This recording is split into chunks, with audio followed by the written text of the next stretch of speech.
¿Qué le dirías a un escéptico que afirma que es imposible interpretar correctamente la Biblia porque vivimos en la época de la posverdad y no existen verdades absolutas, sino que existen verdades personales?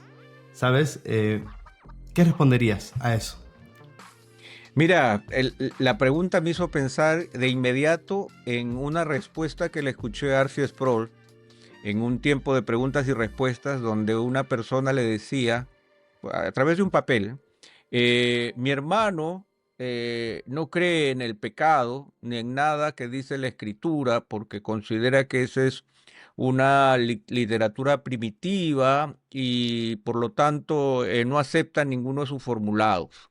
¿Cómo le diría usted a mi hermano para que entienda la realidad del pecado? Y Sproul dijo, róbale la billetera. O sea, róbale la billetera. O sea, ahí empieza la realidad del pecado. Cuando hablamos de esta cosa media filosófica de la posverdad y la verdad a mi medida y la verdad es como yo la creo, siempre estamos entrando al terreno de lo teórico, al terreno de, o sea, mira, si tú te tiras del segundo piso no te rompes ningún hueso. Entonces, no, que yo no me rompo ningún hueso. Bueno, tírate. O sea, la verdad siempre tiene que probarse en la realidad. Y hay algo que la escritura ha demostrado con creces, que es el hecho que sus postulados, miles de años después, siguen interpretando la realidad humana a cabalidad.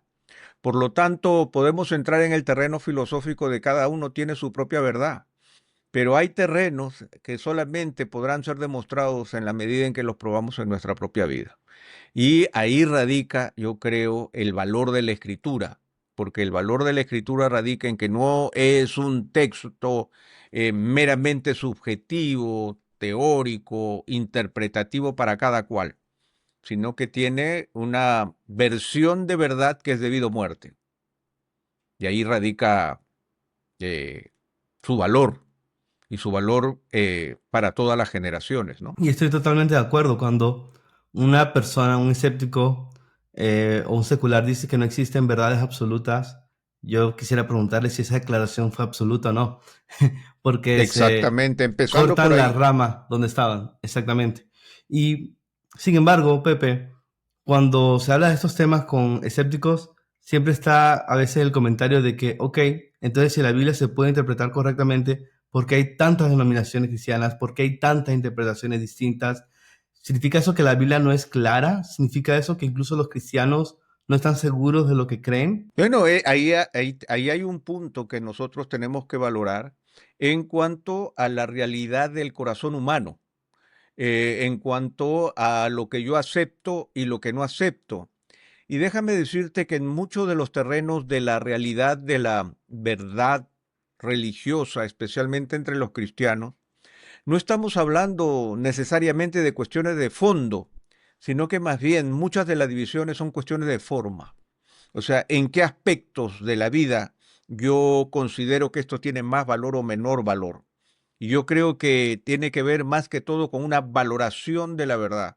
¿En qué medida esta verdad afecta más profundamente mi vida y en qué medida yo creo que tiene una influencia menor sobre mí?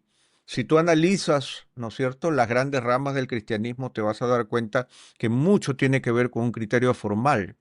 Y también, en el mismo sentido, nosotros en nuestro carácter interpretativo tenemos que hacer también una salvedad.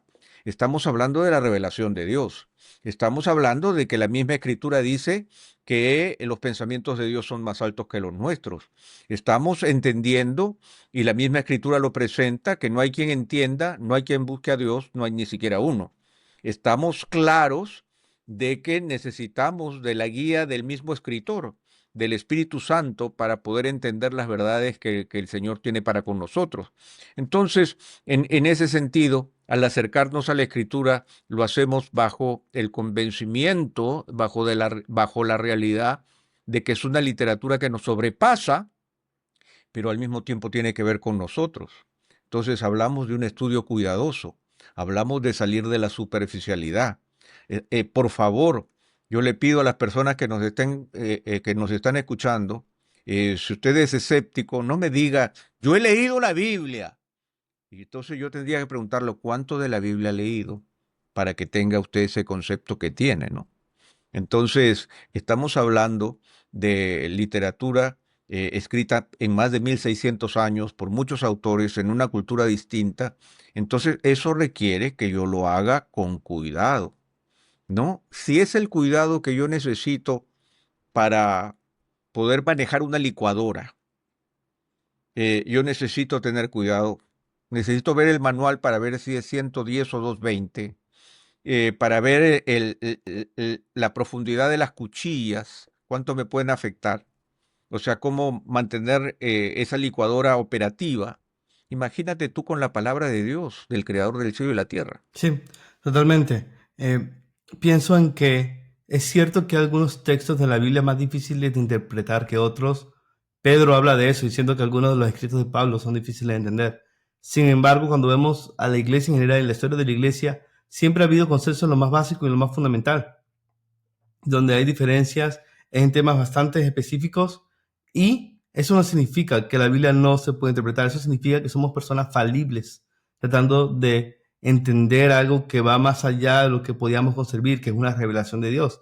Entonces, lo que el escéptico puede ver como una debilidad en la lógica cristiana, en realidad es una fortaleza en cierto modo, porque damos testimonio de que necesitamos seguir creciendo en nuestra comprensión de la palabra de Dios y dependemos constantemente de su gracia. Los mismos reformadores, incluso los padres de la iglesia, ellos hablaban de constantemente buscar seguir interpretando la Biblia correctamente para no solamente leerla, sino que ella nos lea a nosotros y transforme nuestras prácticas. Y por eso es por todo eso que estoy muy agradecido por tu libro, Pepe, Hermenéutica Bíblica, consejos prácticos para comprender la Biblia sin morir en el intento. Estoy agradecido porque es un tema muy necesario, porque no conozco tantos recursos como esto en español, escritos desde el español, y porque yo sé, por la gracia del Señor, en la más de una década que llevo conociéndote, que tú realmente amas la palabra de Dios, que buscas meditar profundamente en ella.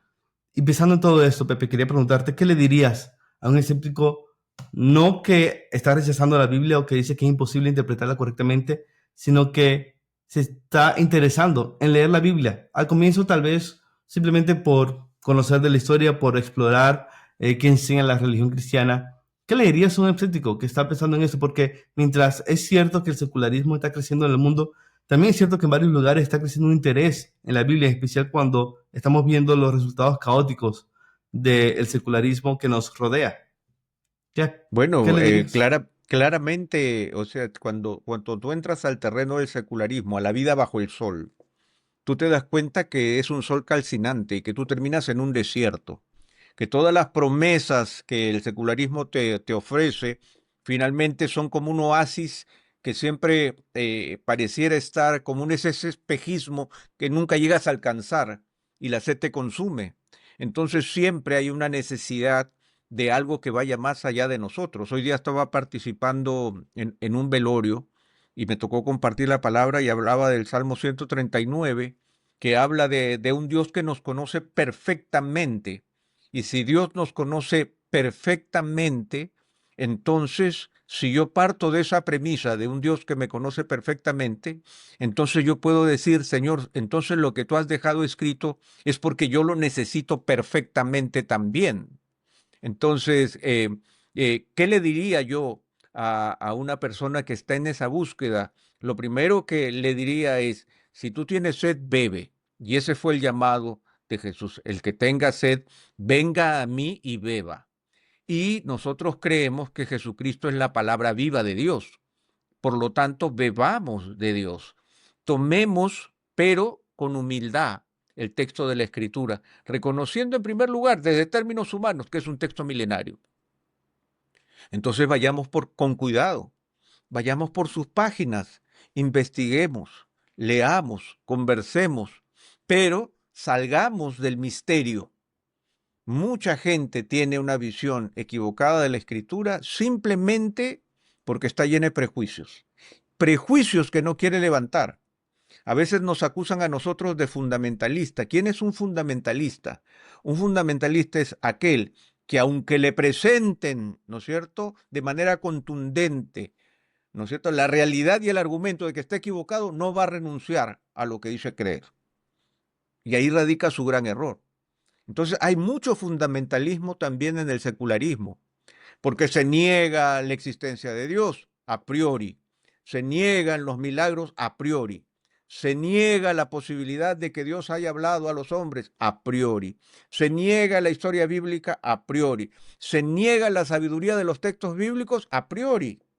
Entonces, si esa es una realidad, entonces ese mismo argumento que habla de la ilustración, ¿no es cierto?, y el iluminismo, de ir de vuelta a los textos antiguos, ¿no?, y descubrir sus verdades, yo creo que también es una invitación a darle una oportunidad a la escritura, pero sé humilde, porque esa escritura es más grande que tú.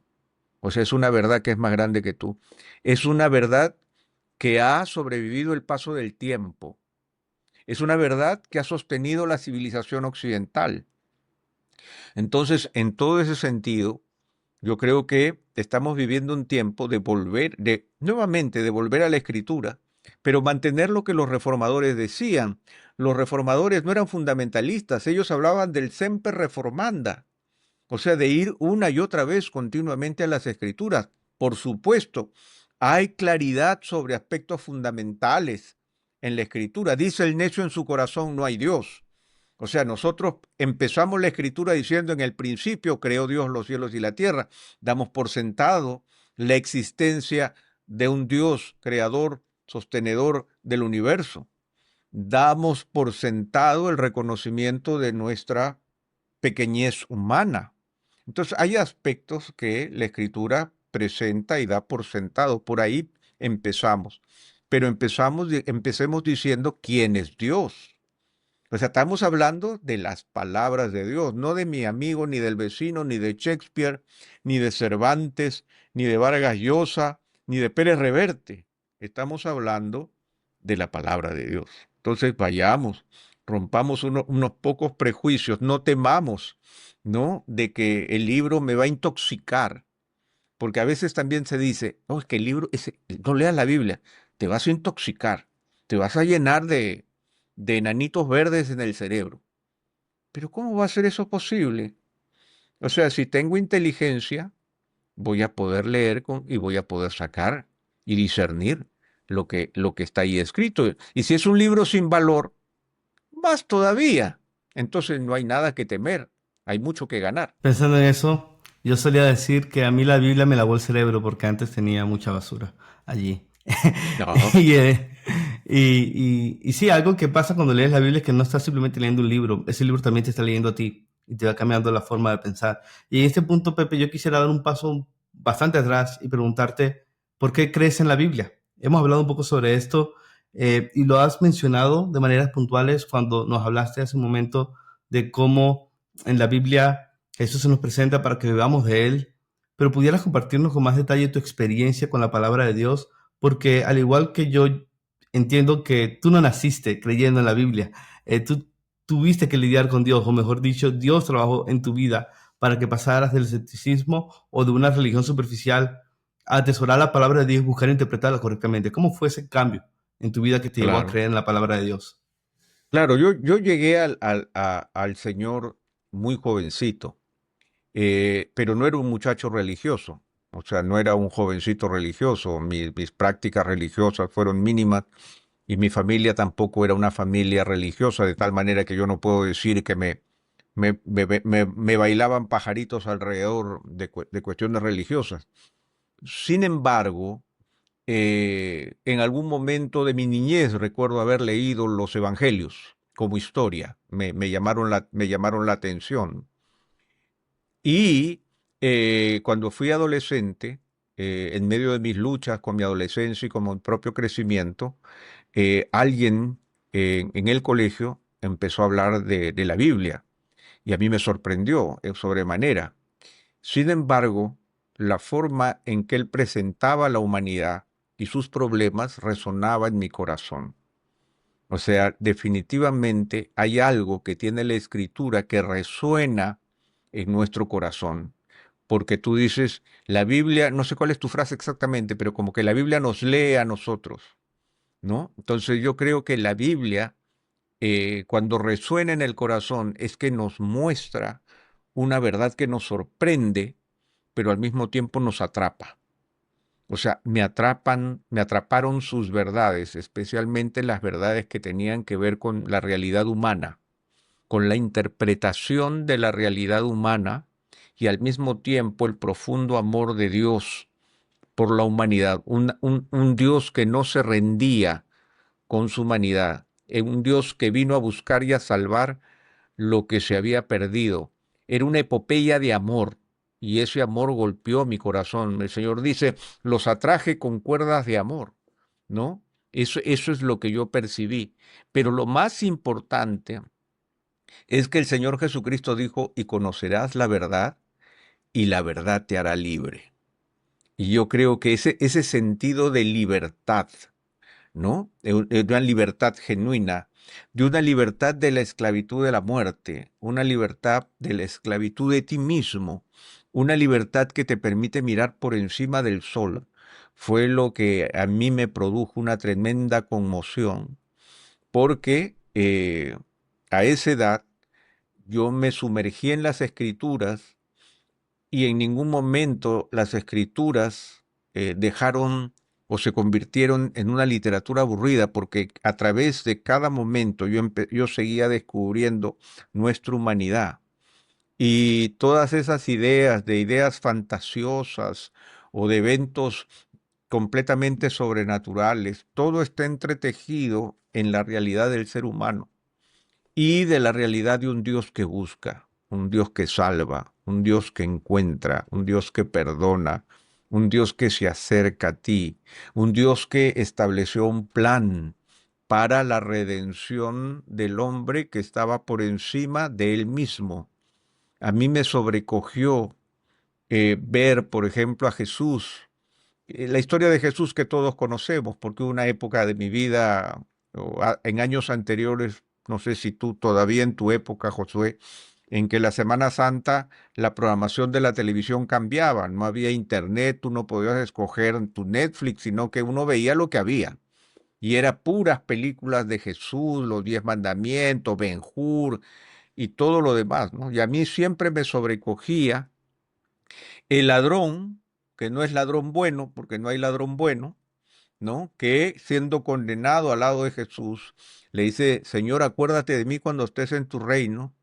Y Jesús le dice, hoy estarás conmigo en el paraíso.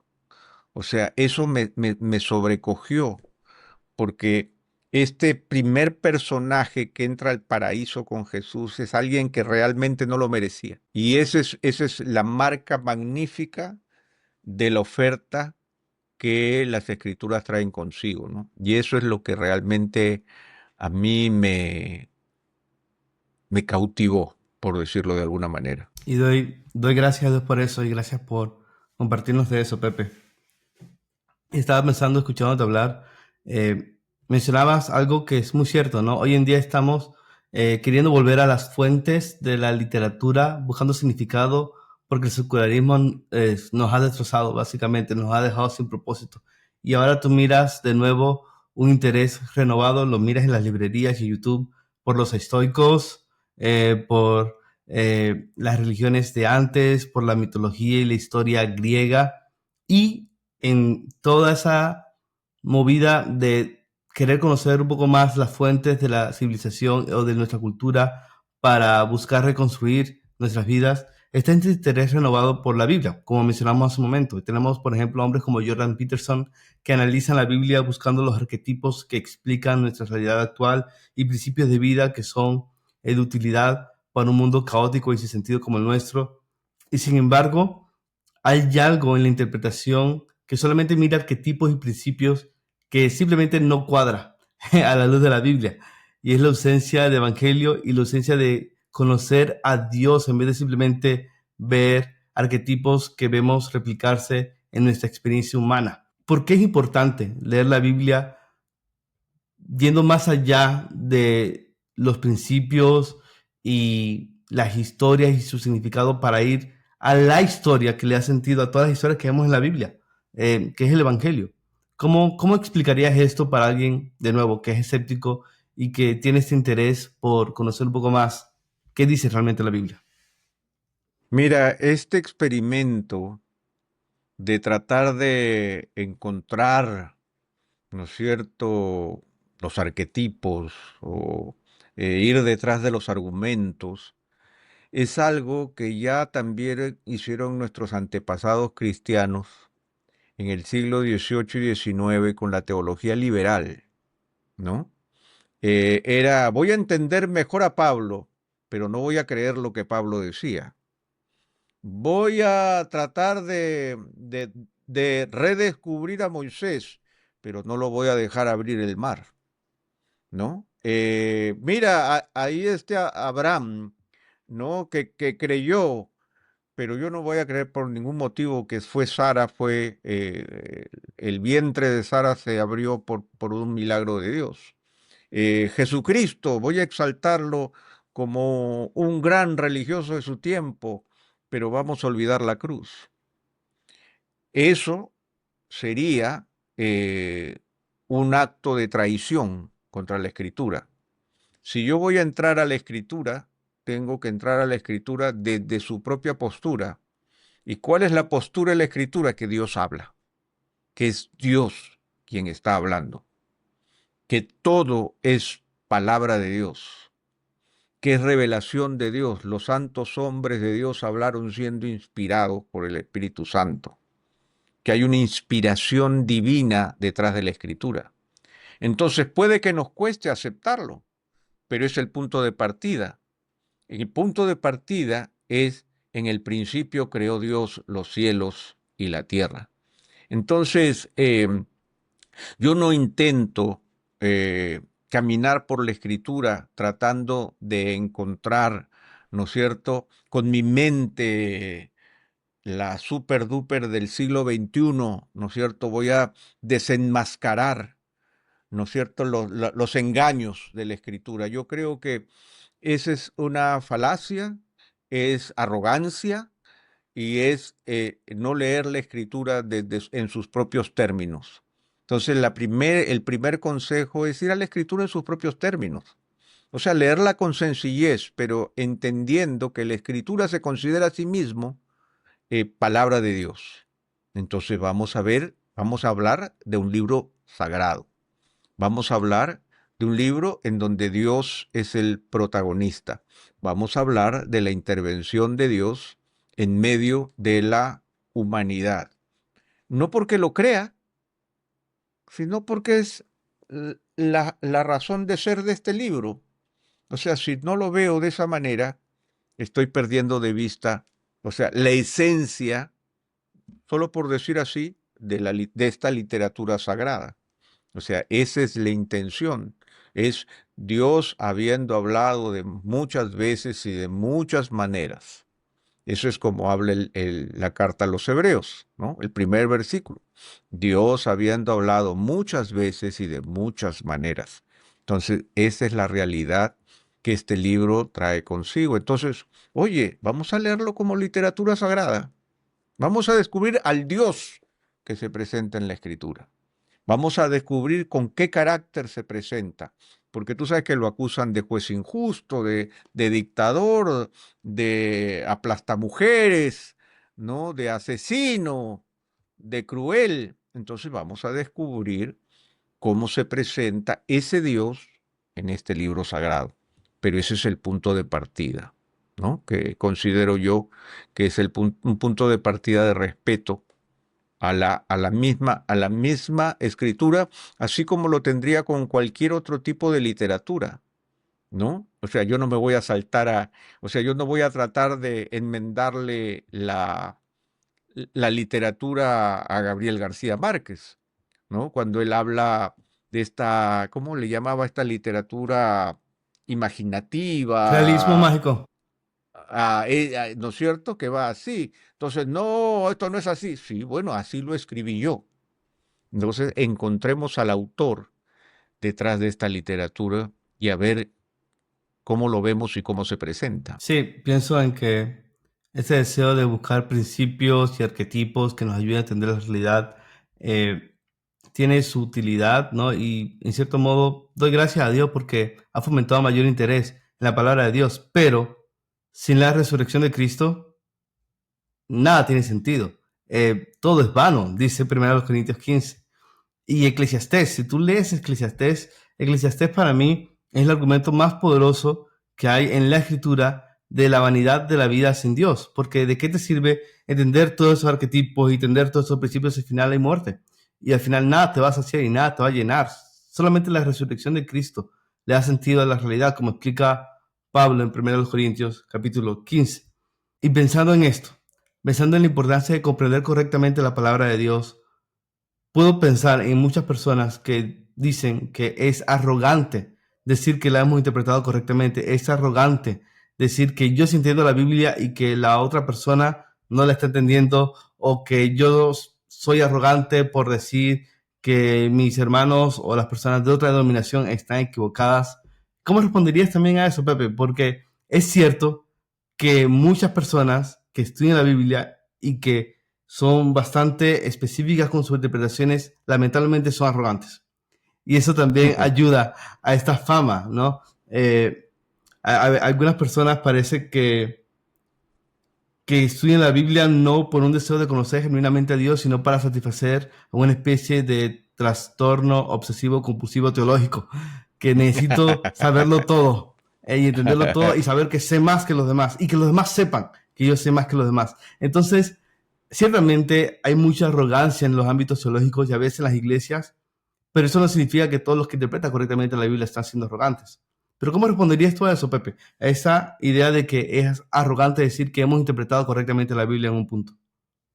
Oye, hermano, el decir, el mostrar mis convicciones con sencillez y humildad, reconociendo con anticipación de que puedo estar en algún punto equivocado, es de humanos. Partamos por ahí. Pero aquí yo quisiera agregar un punto, Josué, que yo creo que estamos perdiendo de vista. Toda esta arrogancia muchas veces parte de un falso individualismo. El hecho de que yo soy el que tengo esta verdad, yo soy el que me mantengo en esta posición, yo soy el que he descubierto esto. Y lo que no entendemos es que, nuevamente, el apóstol Pedro decía que la Biblia no es de interpretación privada, sino que estamos hablando de un estudio comunitario, de una interpretación comunitaria en donde nosotros no solo no estamos creando el futuro de la revelación, sino que estamos recibiendo del pasado de la revelación hacia nosotros en una verdad que va transitando y va caminando con nosotros y nos va dando eso que nosotros tenemos en nuestras manos. Sin embargo, la interpretación siempre es imperfecta. La revelación es perfecta. La interpretación es imperfecta. Y en esa medida, lo que yo quiero, ¿no es cierto?, es encontrar un camino seguro hacia el verdadero significado de lo que el Señor me está tratando de decir. Y por eso el método más seguro es el método gramático histórico. O sea, ¿qué dice esta oración con sus sujetos, verbos y predicados? ¿No? ¿Qué dice esta interpretación en su contexto inmediato? Y cómo esta fue vista, esta interpretación, en el tiempo en que fue escrito, y cómo esta interpretación ha sido vista a lo largo de los tiempos. Como tú ves, no estamos hablando de un proceso personal, estamos hablando de un proceso humilde donde recorremos la historia y recorremos el texto tratando de encontrar su significado. Nosotros somos buscadores de significado, pero también nos gozamos cuando hay una verdad que podemos asegurar en nuestro corazón. No es soberbia afirmar yo tengo esta convicción. Recordemos que es parte de la tradición de la Reforma recordar a Lutero que cuando le piden que decante de sus convicciones, él dice que no puede, ¿no es cierto?, pelear contra su propia conciencia, porque su conciencia ha sido alimentada por la palabra de Dios. Entonces, no se trata solamente de decir que esto es lo que creo yo y punto, sino con qué yo he alimentado mi corazón y mi conciencia para entregar esa aseveración y estar dispuesto a poder someterla al examen, ¿no es cierto?, de otras personas y que pueda entrar en una discusión, pero sin embargo yo tengo convicciones ciertas, convicciones que yo afirmo en mi corazón, yo he llegado a conclusiones. Todos en la vida llegamos a determinadas conclusiones, aún el secularista que llega a la conclusión de que esto no es verdad o que Dios no existe, que es una de las conclusiones más difíciles a las de arribar. O sea, imagínate, Josué, yo he llegado a la conclusión que Dios no existe. He recorrido todo el universo y no me lo he encontrado. Entonces, es una de las afirmaciones más arrogantes que puedan existir. Lo que la Escritura nos invita es a buscar la sabiduría, a buscar la compasión, a buscarla con corazón. Pero, nuevamente, no es la búsqueda del conocimiento, sino es la búsqueda de la vida buena a través de la sabiduría.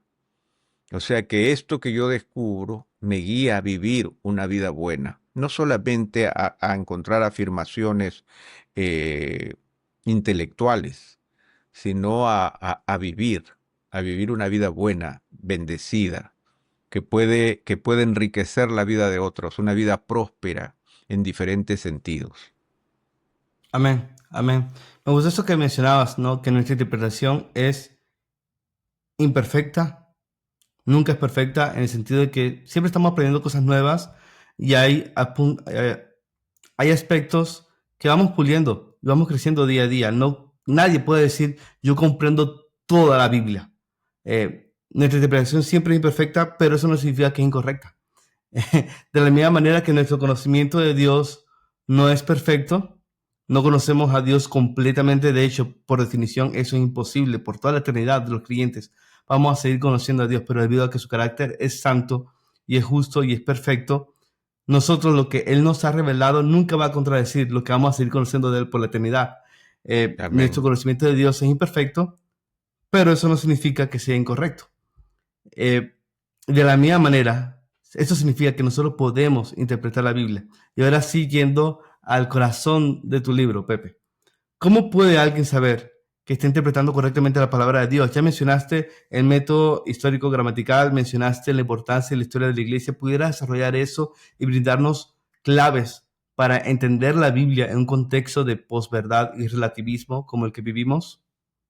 Muchas veces, Josué, la, el, podríamos decir, recuerda que el subtítulo del libro es cómo interpretar la Biblia sin morir en el intento, ¿no? O sea, estos principios para poder interpretar la Biblia sin morir en el intento. Mucha gente renuncia a la lectura de la Escritura y aún los cristianos es porque no le encuentran sentido, porque le encuentran difícil, porque encuentran complicado.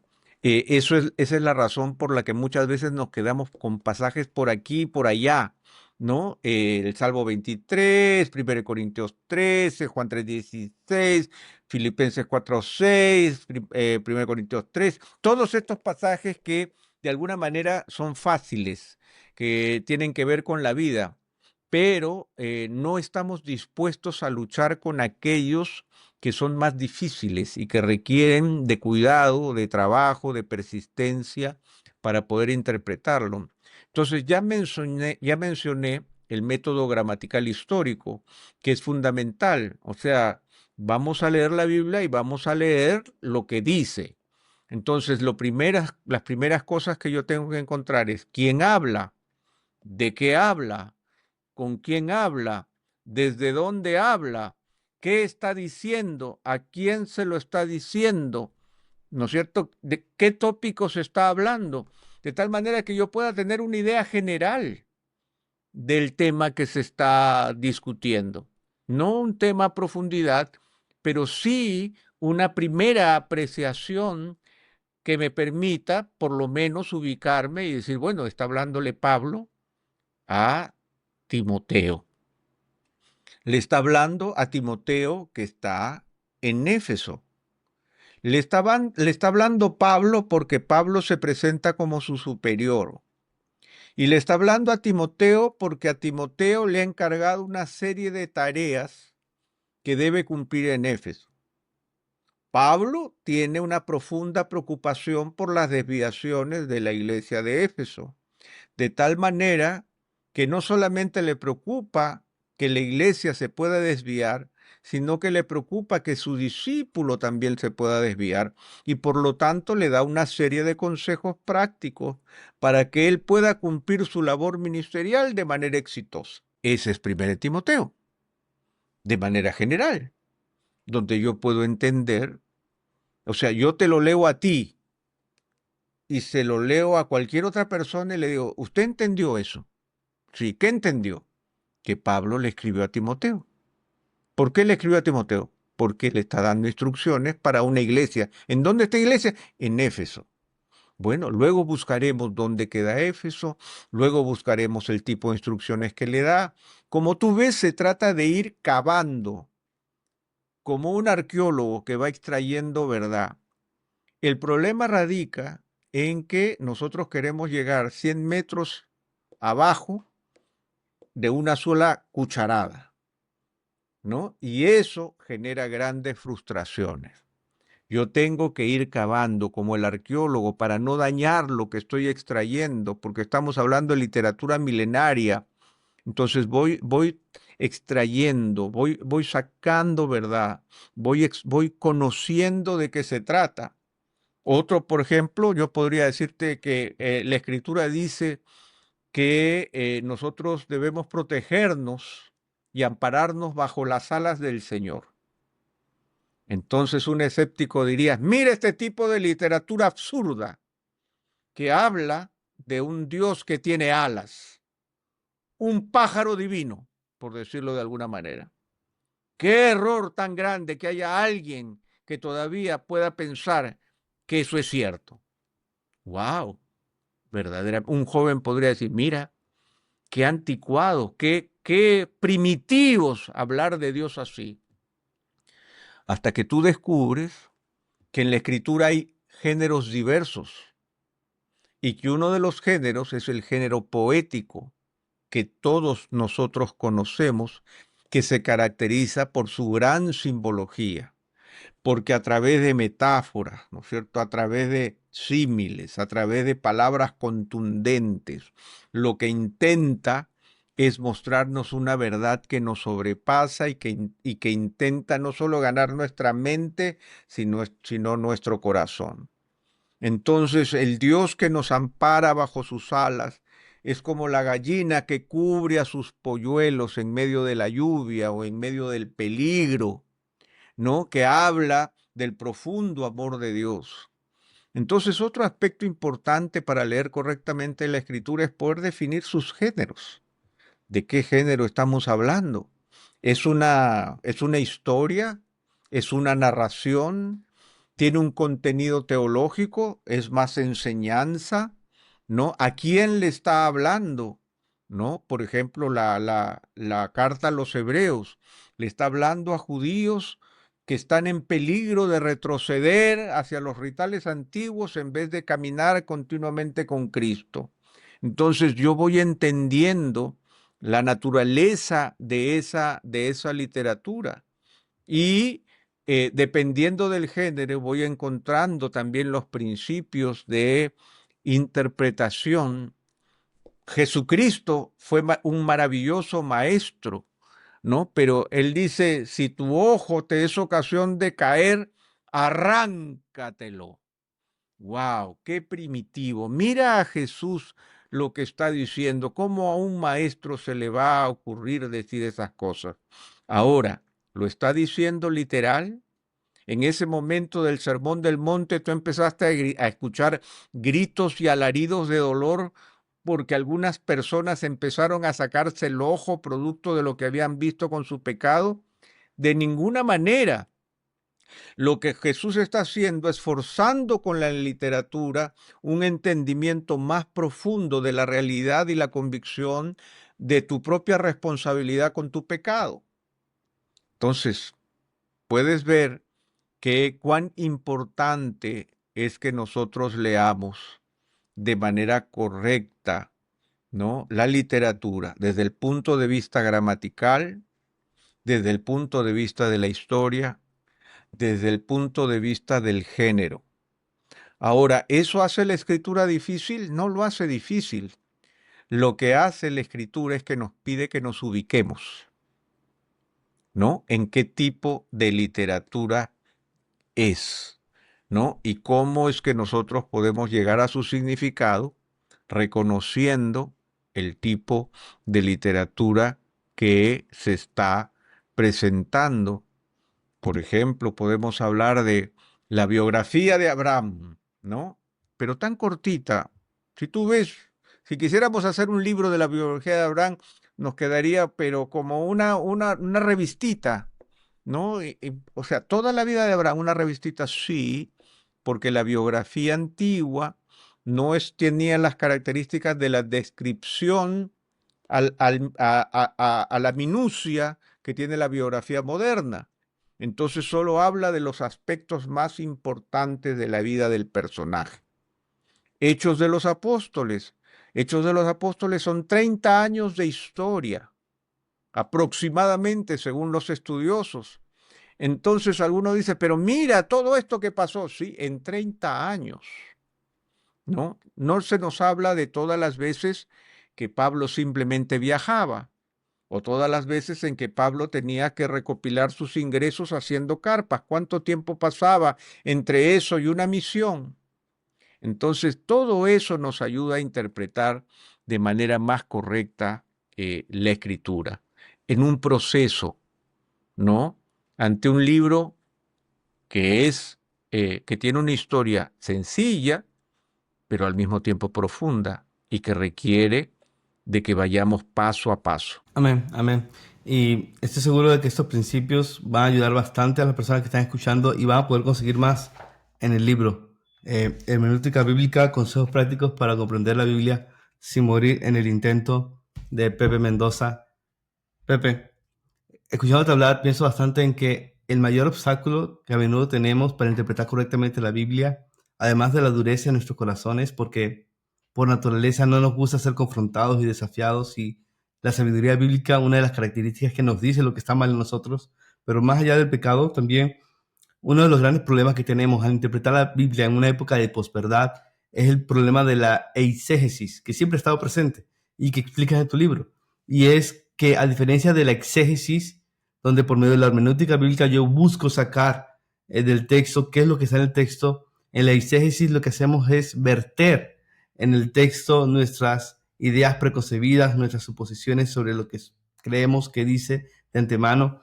Y es algo que es bastante común en el pueblo cristiano, con muchos pasajes de la Biblia. Es algo con lo cual tenemos que lidiar constantemente, sobre ir a la Biblia para sacar de allí, no para meter allí. Y pensando en esto, Pepe, ¿cómo podemos evitar eso? ¿Cómo podemos evitar la eisegesis? ¿Cómo podemos prepararnos para interpretar correctamente la Biblia, buscando sacar de ella y no meter nuestras ideas en ella? Sí, bueno, simplemente recalcando la idea, ¿no? La exégesis tiene que ver con extraer del texto la verdad. Yo extraigo la riqueza, ¿no? Y la eisegesis tiene que ver con el hecho de imponerle al texto mis propios criterios. Esto, como tú dices, es algo muy popular, lamentablemente. Lo vemos, por ejemplo, cuando un predicador usa 30 textos para compartir lo que quiere compartir. Los textos son usados por él para poder llegar a la verdad que él quiere transmitir. Ahora, ¿cómo poder hacer verdaderamente exégesis y no eisegesis? ¿Cómo extraer y no imponer con ideas preconcebidas aquello que yo quiero decir? Yo creo que lo más importante es que nosotros leamos con detenimiento la escritura. Yo siempre le digo a mucha gente que, por ejemplo, la carta a los Colosenses, y yo te pregunto, Josué, si tu familia que vive lejos te escribe una carta, ¿tú vas a leer el primer párrafo y vas a sacar conclusiones y vas a guardarla? No. ¿Qué vas a hacer? Bueno, ya no digamos carta, porque ya nadie recibe una carta. Vas a recibir un correo electrónico de tu familia, ¿no es cierto? Con fotos y cosas, contándote muchas cosas. Y tú lees el primer párrafo y lo cierras y sacas conclusiones. No, yo voy a leerlo por completo para saber todo lo que me tienen que decir. Por ejemplo, puede ser que en la primera parte te digan, mira, Josué, te escribimos esto porque la abuelita realmente ha estado muy, muy mal de salud. Y en eso cierras y dice, se me murió la abuelita. Y empiezas a llorar porque la abuelita se murió. Pero en el segundo párrafo te dicen, y llevamos a la abuelita al médico. Y la abuelita, oye, se restableció. Qué médico tan bueno el que tuvimos porque le han dado su medicina y ella ahora parece de 50 años. ¿Cuántas conclusiones tú puedes sacar al no leer el documento completo, la carta completa? Entonces, mi mayor consejo es que nosotros no vayamos con ideas anticipadas acerca del texto, que no saquemos conclusiones de uno o dos versículos, que nos demos el trabajo de leer un libro completo, una sección completa, que nosotros vayamos interpretando paso a paso, que no saquemos conclusiones anticipadas de lo que el texto se supondría que dice hasta este punto, sino que le permitamos al Señor, y estoy siendo muy atrevido con eso, que le permitamos al Señor. Yo le diría que nos sujetemos al Señor y le escuchemos hasta que Él termine de decir lo que tiene que decirnos de manera completa. Entonces, por ejemplo, es algo maravilloso viendo el gran marco de la Escritura. Es como el Señor revela su plan y su plan llega a cumplimiento hasta el final. Entonces, si yo leo toda la Escritura, hay una primera verdad que sobresale sobre cualquier otra. ¿Cuál es esa verdad? Que Dios cumplirá su plan de manera absoluta y completa, de principio a fin, al final de los tiempos. No hay nada que temer, porque el Señor nos asegura que aunque el cielo y la tierra pasen, sus palabras no van a pasar. Entonces, esa es una gran seguridad, pero luego de haber visto el marco completo de la Escritura. Entonces, siempre mi invitación será, date el tiempo, despacio, de conocer primero y luego sacar conclusiones. Leamos primero y luego saquemos conclusiones. Escarbemos lentamente y luego saquemos conclusiones. No nos anticipemos al final, porque las cosas pueden cambiar. Hoy, más que nunca, en esta generación tan apresurada, que le gusta tanto la comidita de, de, de, de puchitos, de cositas, necesitamos que las personas mediten en un libro que requiere, ¿no es cierto?, del cuidado para ir de principio a fin. Sí, totalmente, totalmente. Y verdaderamente es tan difícil ir a la Biblia sin conceptos y presuposiciones porque, por definición, son nuestros puntos ciegos. Y necesitamos no solamente conocer la palabra de Dios, sino que a medida que la conozcamos, que a la luz de la palabra podamos conocernos mejor a nosotros mismos y nuestra cultura para que entonces en esa retroalimentación podamos darnos cuenta de los puntos ciegos que teníamos y de las ideas erradas con las que llevamos y vayamos a la luz de la palabra de Dios renovando eso por el poder del Espíritu Santo obrando en nosotros. Y hay muchas cosas para preguntarte, Pepe. Pienso mucho en el rol del Espíritu Santo, pero ya hemos podido hablar de eso. Gracias a Dios en el episodio anterior invitamos a las personas que están escuchando esta conversación que puedan ver la conversación anterior con Pepe donde pudimos hablar sobre la vida intelectual del creyente en la época de la inteligencia artificial y hablamos bastante de la importancia del Espíritu Santo para poder entender la verdad como Dios quiere que lo hagamos. Y yo creo que lo que dijimos en ese punto tiene mucho que ver con la palabra de Dios. Nosotros no podemos entender correctamente la palabra de Dios sin el Espíritu Santo no obra en nosotros, para que podamos no solamente ver los hechos como están allí, sino ver la belleza de esos hechos. No, Pablo en Efesios capítulo 1 ora por la iglesia para que ellos puedan comprender las riquezas que tienen en Cristo. Sin el Espíritu Santo no podemos ver la Biblia más allá de simplemente datos edificantes y útiles. Y así que animo a las personas que están escuchando esta conversación a que puedan ver mi conversación anterior con Pepe en el canal y también en el podcast. Pero ahora, Pepe, quiero hacerte una pregunta que va muy al corazón de algo que hemos hablado muchas veces en privado y que también has podido escribir en artículos antes, y es la importancia de interpretar la Biblia en comunidad, porque en nuestra época de posverdad está este individualismo que ya hemos mencionado, y perdemos de vista el valor de interpretar en comunidad, ¿no? C.S. Lewis me encanta como él lo explicaba sobre la importancia de otras personas para conocer más a Dios. Una persona, siempre necesitas más de una persona para conocer a otra persona. Por ejemplo, Pepe, yo te conozco a ti por años, pero cuando te pude conocer con tu esposa, pude conocer aspectos de ti que no conocería si no te veo interactuar con tu esposa. Y lo mismo ocurre con Dios. Por eso la iglesia local es tan hermosa, porque juntos vamos conociendo a Dios, y yo conozco más de Dios al ver cómo Dios obra en la vida de mis hermanos y cómo ellos también van profundizando en la palabra de Dios. Y lo mismo ocurre con la Biblia. Siempre necesitamos más mentes para ver aspectos de la Biblia que solemos pasar por alto o que no hemos entendido correctamente. ¿Cómo explicas la importancia de la comunidad de creyentes, de la iglesia local, para interpretar correctamente la Biblia en nuestra época de posverdad?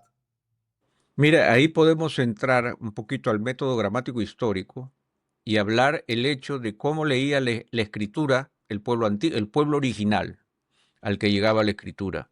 Y nos damos cuenta que, en primer lugar, la gente no tenía un ejemplar de la escritura en sus manos, o sea, no era propio, no era algo que te pertenecía, sino que era algo grupal, que pertenecía al pueblo o a la tribu, ¿no es cierto?, o a la comunidad. De tal manera que la Biblia, la palabra de Dios originalmente se leía en grupo, ¿no? Y ese ejercicio es un ejercicio que nosotros hemos perdido. Pienso Dime. también en Hechos 17, donde se dice que los bereanos escudriñaban las escrituras o buscaban interpretar y ver si lo que Pablo decía. Los bereanos no tenían Biblias. A veces no los Claro, imaginamos cada uno con su Biblia sentado. No, ellos tenían, era la no. comunidad de creyentes y lo que recordaban unos a otros de lo que decía la escritura. Sí, y ahí radica justamente la belleza de la vida espiritual, que es una vida en conjunto, que no es una vida individual. Muchos cristianos fracasan en su deseo de conocer más a Dios porque lo toman como una empresa individual, cuando es una empresa comunitaria que requiere de nosotros volver a ciertas prácticas que eran prácticas comunes del pueblo de Dios y perseveraban en la doctrina de los apóstoles. Siempre es en plural, ¿no? Y este grado de enseñanza plural es de tal belleza por algo que tú dijiste. O sea, definitivamente no es solo que estamos aprendiendo cosas comunes, sino que estamos viendo a Dios obrando en su multiforme gracia. O sea, esa gracia multiforme de Dios que se presenta con tantas aristas sobre nuestras vidas, sobre tu vida, y que me da luz sobre quiénes somos y quiénes somos delante de Dios. Y esa interpretación nos ayuda no solamente a conocer más a Dios, sino también a rendir cuentas sobre lo que Dios Mm. nos demanda, porque descubriremos cuáles son las demandas de Dios, no solo para mí, porque yo me puedo escabullir, sino que cuando lo interpretamos juntos descubrimos una norma que excede a mi propia conciencia y a mi propia mente y nos establece en una meta común en donde todos buscamos caminar con el Señor. Pero yo te digo, y te soy sincero, en todos mis años en la fe son muy pocos a los que yo he visto hacer de esta práctica una realidad. Nos juntamos para leer libros, nos juntamos para ver películas, nos juntamos para decir nuestras opiniones, pero no tenemos tiempo para una lectura pública de la escritura. Y mira, yo te voy a decir, hace un par de semanas estuve con los jóvenes adultos de la iglesia y estaba estábamos compartiendo acerca de la historia de David y Goliat, capítulo 17 de 1 Samuel completo, y yo hice una locura. Le dije, yo ahora quiero hacer esta práctica, que era la práctica común del pueblo de Dios en la antigüedad, una práctica bella que nosotros hemos perdido. Y yo le dije, yo les voy a actuar todo el capítulo. Me perdí eso, no puede ser. Y, oye, en algún momento me pareció eterno, porque aparte de eso venía la interpretación, pero yo percibí, y no era necesidad de poner una película tampoco, ni no estamos tan acostumbrados al slide con imágenes, que tampoco es eso, es la interacción de mi voz con los oídos de mis hermanos que me están prestando atención y están usando a veces sentidos que no han usado en mucho tiempo. Pero fue contarles toda la historia y hacer algo que hacían los levitas. ¿Tú te acuerdas en los tiempos de Esdras y Nehemías? Que dice que ellos iban por la gente dándole sentido a las palabras.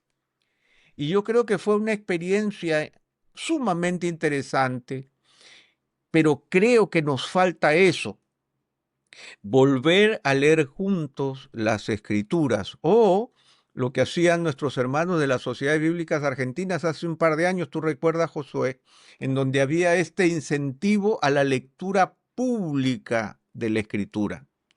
Es cierto que el Bible, la app en nuestro teléfono nos permite con nuestros headphones y con nuestros iPods y todo lo demás, ¿no? No, o sea, yo puedo escuchar la escritura, yo tengo la Biblia dramatizada, pero sigue siendo un ejercicio individual. Tenemos que volver a usar nuestras voces, a tratar de darle sentido a la palabra con nuestras voces. O sea, aprender a leer la escritura con pasión, ¿no? A decir, oye, esto es lo que me está diciendo el Señor. ¿Sabes por qué, Josué? Porque una de las cosas también que nosotros necesitamos es que a veces nuestra lectura es robótica. No le damos los énfasis que la Biblia requiere. Si nosotros leyéramos Romanos de manera robótica sería aburridísimo. Pero si nosotros le diéramos el sentido a Romanos en voz alta frente a nuestros hermanos, yo te aseguro que lágrimas caerían de nuestros ojos sin que seamos actores o actrices, simplemente porque estamos buscando que nuestro corazón se eleve ante la palabra de Dios, guiado por el Espíritu Santo, de tal forma que le doy sentido, ¿no? Y le doy fuerza a eso que estoy diciendo. Y después de eso lo interpretamos. Y después de eso nosotros nos decimos a nosotros mismos, juntos, cuáles son las demandas de Dios, qué podemos hacer juntos para vivir esto, dónde estás tú, dónde estoy yo, cómo nos empujamos, cómo nos rendimos cuenta, porque cuando lo hemos leído juntos se hace más difícil obviarla. Si yo le he leído contigo, Josué, va a ser más difícil obviar el hecho de que nosotros nos vemos el domingo y nos vemos en la semana y vienes a comer a casa y tú me ves que no estoy viviendo lo que hemos compartido. Y ahí radica su eficacia de la lectura conjunta de la Escritura. Es interesante eso que mencionas, ese tipo de preguntas que podemos hacernos, como qué demanda la Biblia o cómo podemos obedecer durante la semana, porque usualmente pasan muchos estudios bíblicos que se lee la Biblia en grupo y la pregunta es, ¿qué significa el pasaje para ti? Y la pregunta no debería ser qué significa el pasaje para ti, la pregunta debería ser qué significa el pasaje. Porque de nuevo, no Claro. existe la interpretación privada, nadie puede tomar la Biblia y decir esto significa para mí, esto para ti significa esto. No, la idea es que juntos veamos qué significa la palabra de Dios para nosotros como iglesia, como su pueblo, qué es lo que Dios revela allí. Y a veces el proceso de conocer eso puede empezar de manera tan simple como mencionas, leyendo la palabra en voz alta, dramatizándola o poniéndole la emoción que el texto demanda que le pongamos en la lectura pública. Darle el sentido y algo que tú dices, siempre ese, ¿qué significa para ti? No. ¿Qué significa y qué debemos hacer nosotros? O sea, porque siempre es el plural. Jesús cuando enseñó a orar no dijo Padre mío que estás en los cielos, dijo Padre nuestro. El pan nuestro, no el pan mío, ¿no? Perdónanos nuestras deudas. O sea, hay un énfasis plural. Y esa espiritualidad plural es la que nosotros debemos recuperar, la posibilidad de tomar lo que el Señor nos da y disfrutarlo juntos. Y yo creo, Josué, que los que estamos en el ministerio, tú y yo, nuestro mayor afán es abrir la palabra al pueblo, o sea, no es para guardármelo. Yo quiero compartirlo. A mí me encanta pararme delante de la gente y abrir la escritura, pero no es solamente para mí, que ese mismo apetito esté en todos y que abran, ¿no es cierto?, puertas de bendición, puertas de entendimiento, de interpretación, puertas de reflexión que hagan que juntos caminemos, ¿no? Y que aprendamos y que nos parezcamos más al Señor y también, ¿por qué no? También que nos exhortemos mutuamente. Josué, si no tenemos el mismo estándar, ¿cómo te puedo ya llamar la atención? ¿Cómo tú puedes rendirme cuentas si no estamos de acuerdo? ¿Podrán estar dos juntos si no están de acuerdo? Pero si leemos conjuntamente la escritura, podemos llamarnos la atención, porque no te vas a poder escabullir, Josué, porque hemos leído juntos, hemos interpretado juntos. Y la última cosa, Josué, déjame decir la última cosa, que tiene que ver con el hecho de que lamentablemente los cristianos también estamos tras la búsqueda de la novedad permanente. Pobres pastores y pobres maestros que semana a semana tenemos que ser novedosos, tenemos que decir otra cosa, tenemos que empezar con otra ilustración, el cuento tiene que ser nuevo, el griego tiene que ser nuevo, el texto tiene que ser nuevo. Pero ¿qué pasaría si nosotros tuviéramos que repetir una y dos y tres veces este mismo texto de la Escritura hasta que se afirme en nuestro corazón, hasta que realmente lo vivamos de una manera real? Porque a veces la interpretación se va porque ¿quién aguanta? O sea, una hora el domingo, no escuché más, no lo pensé más, no quise más, pero el próximo domingo quiero otra cosa. ¿Qué dijo el pastor el domingo pasado? Ni lo recuerdo, pero no importa, porque ahora es nuevo. Pero no estamos creciendo, porque necesitamos afirmar esas verdades en nuestros corazones, tal vez repitiéndolas. Leamos Colosenses hasta que sangre, hasta que se borre en mi Biblia. ¿No? Pero hasta el momento en que podamos decir que esas verdades se han hecho carne en nosotros. Amén, amén. Y de nuevo, pensando en lo que mencionas, qué desafío tan grande, ¿no? Tenemos los predicadores y los líderes.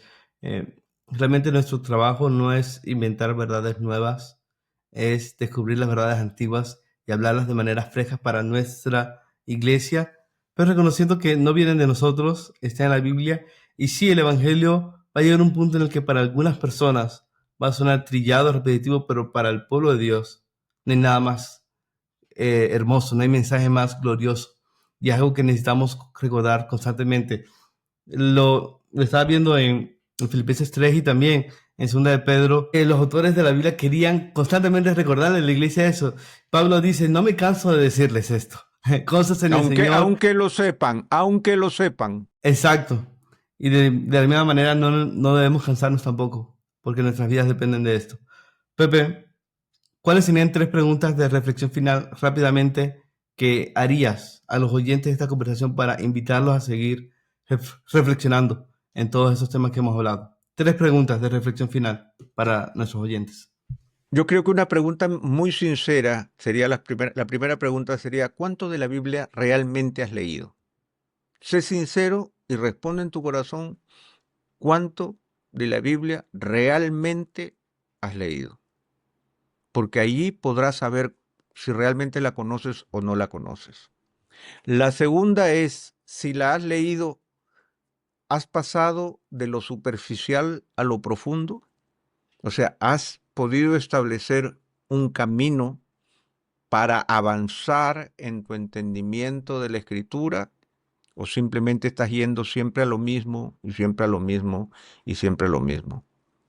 Y lo tercero, ¿te has dado cuenta que el Señor quiere que tú conozcas la Biblia para que la vivas y no solo para que la entiendas? Al Señor no le interesa tanto cuánto entiendes, sino cuánto eso que has entendido lo estás viviendo.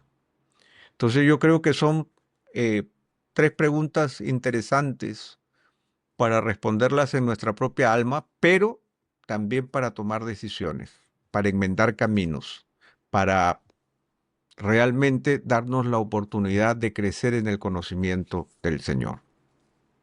Amén, Pepe. Quisiera leer rápidamente estas palabras que están en la introducción de tu libro. Dice, ignorar o menospreciar las escrituras es perder de vista el corazón de Dios, que late con fuerza por la santificación de su pueblo. Es también desconocer el remedio provisto por Dios para solucionar los males humanos. ¿Cuál es el propósito de Dios al dejar su palabra revelada a la humanidad? Ya vimos lo que el apóstol Pablo le dijo a Timoteo.